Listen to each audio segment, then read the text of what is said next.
Salut, c'est Rosalis. Aujourd'hui, mon petit bonheur, c'est de faire un hanami. Allons-y. Oh, hanami est une coutume japonaise. Littéralement, hana signifie fleur et mi, regarder. Autrement dit, hanami, regarder les fleurs. Admirer la nature, admirer l'éclosion des fleurs, l'explosion des couleurs, la nature qui se réveille. Et rien de mieux que ce jour pour vous montrer la beauté de ces fleurs, puisque aujourd'hui est Shunbun no Hi, c'est-à-dire l'équinoxe de printemps. Au Japon, on admire surtout la floraison des cerisiers, les sakura, mais également les pruniers, les pêchers. Et le plus beau, c'est que s'émerveiller de la beauté des fleurs n'est pas réservé aux cerisiers japonais. On peut s'émerveiller de toutes fleurs et je vous emmène en promenade au parc floral de la Beaujoire à Nantes, puisque on peut admirer la nature où qu'on soit sur la planète. En ce moment à Nantes, c'est la floraison des magnolias.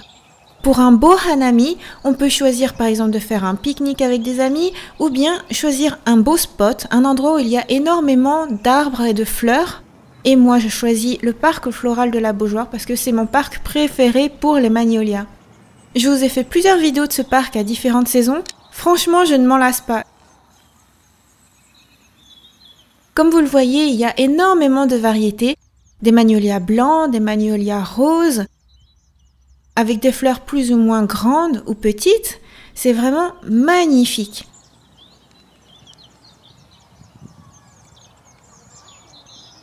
Il y a aussi de drôles de vases, des compositions florales, des bosquets. Et mon chéri, son plaisir, c'est me filmer en train de prendre des photos. Ce qui est agréable justement dans un hanami, ce n'est pas seulement d'observer, mais aussi pouvoir capturer des belles images, pouvoir les partager avec des gens, partager ce moment avec des personnes aussi bien sûr, mais aussi pouvoir transmettre de belles images, donner un sourire aux autres personnes avec de très jolies couleurs, de très jolies fleurs. C'est pour ça aussi que je vous fais cette vidéo. Potentiellement, c'est une vidéo contemplative, c'est moins dynamique que d'autres vidéos que je peux faire. Mais c'est vraiment un moment très particulier, c'est un moment où je trouve que prendre le temps d'admirer la nature est vraiment précieux.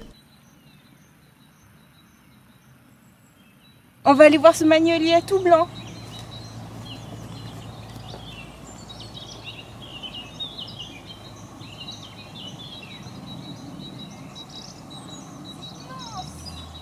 Mes fleurs préférées sont celles qui sont blanches, blanches, blanches.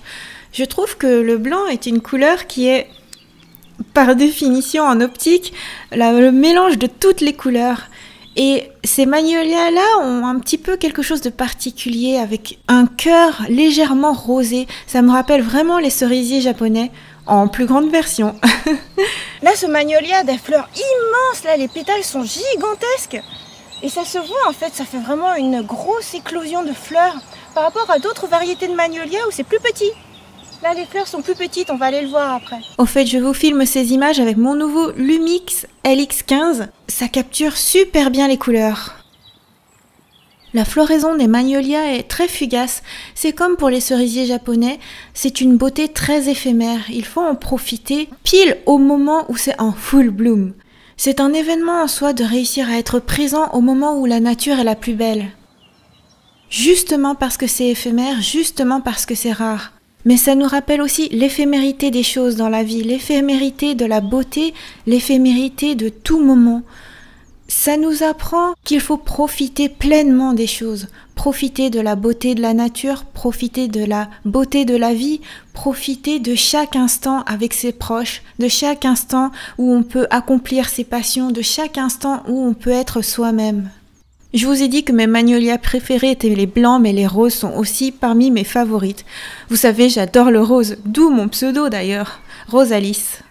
S'émerveiller du changement de saison est vraiment un grand bonheur, mais c'est aussi parce qu'il y aura davantage de soleil, davantage de vitamine D, davantage d'envie de se consacrer à de nouveaux projets, d'avancer, de faire du sport, de bouger, de faire des choses. Et tout ça accompagné par le parfum des fleurs, les oiseaux qui chantent, le ciel bleu, de magnifiques décors partout autour de soi, c'est vraiment fantastique. Au Japon, l'arrivée du printemps et les pétales de cerisier qui tombent marquent une certaine séparation, c'est la fin de l'année scolaire, quelque chose de nouveau va se préparer. En France, c'est plutôt la continuité de l'année, le beau temps arrive, il va y avoir les vacances de Pâques, c'est plutôt joyeux.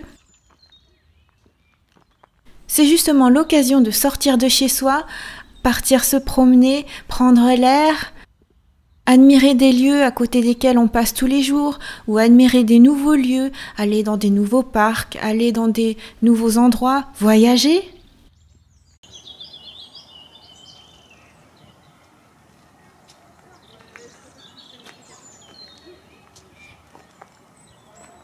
Et quand je dis admirer la nature, ça ne se limite pas aux fleurs, ça peut aussi très bien être admirer la verdure, un cours d'eau, une rivière. Par exemple, ici, on est au bord de l'Erdre.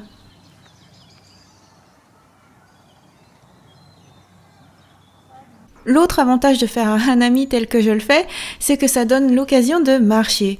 Beaucoup marcher. Personnellement, j'ai marché 6 km ce jour-là. La marche à pied est une activité physique douce, très agréable. Et si on le pratique avec endurance, ça fait du bien au périmètre ombilical. Tout simplement, se promener est tellement agréable.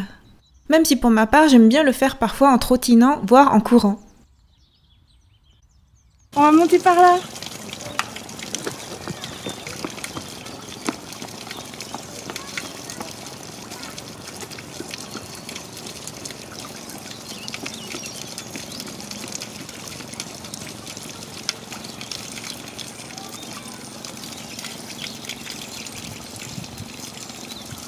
Et comme je vous emmène en promenade avec moi, je vous montre aussi une de mes petites habitudes préférées. Je vous disais tout à l'heure que le ohanami se fait aussi en mode pique-nique entre amis, sous un bel arbre en fleurs par exemple. Eh bien moi j'emmène toujours lorsque je pars en longue promenade ma collation préférée pour le goûter. Bien sûr il s'agit d'un aliment sain, la banane. Pour moi la principale vertu de la banane c'est que ça m'évite d'avoir des crampes puisque c'est riche en potassium et que je fais beaucoup de sport cardio. Mais aussi lors d'une longue balade comme ça fait du bien parce que ça ressource, ça redonne plein d'énergie. C'est facile à transporter et c'est tellement bon. Je crois que c'est ok. J'aimerais bien que tu laisses le son au moment d'ouvrir la banane. Elle était dure. Ouais, je sais pas. Instant souvenir d'enfance. Je me souviens avoir joué sur ces installations quand j'étais petite. Ce parc renferme plein de souvenirs pour moi. Maintenant, j'y viens de plus en plus souvent. Et avec les beaux jours, c'est sûr, je vais revenir très souvent voir où en est la floraison. La promenade au bord de l'Erdre est aussi l'occasion d'admirer la faune. Il y a beaucoup d'animaux différents adorables, des poules d'eau, des cormorans, des canards. Mon chéri est particulièrement fan des canards. J'ai l'impression qu'on les connaît tous. On en a vu naître, on a vu différentes petites familles évoluer. C'est vraiment trop mignon et c'est tellement reposant de les voir évoluer tranquillement sur l'eau.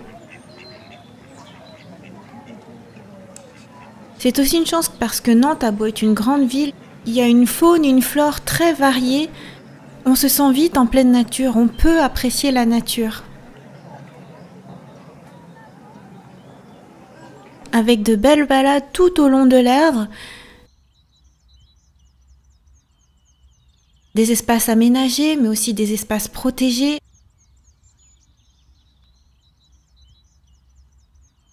Bref, un bel écosystème.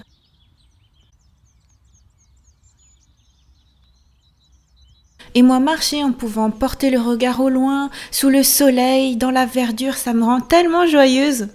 Je vous invite vraiment à faire de même si ce n'est pas déjà fait, à admirer la nature près de chez vous ou à aller exprès à un beau spot. J'espère que ce petit bonheur vous a plu et je vous laisse avec d'ultimes images de petits canards et de jolies fleurs blanches. Peut-être que c'est un cerisier d'ailleurs, au bord de l'eau, près de bateaux, et je vous donne rendez-vous la semaine prochaine, lundi prochain, pour un nouveau petit bonheur. Et pour les autres types de vidéos, comme d'habitude, tous les jours sur ma chaîne. Bye bye!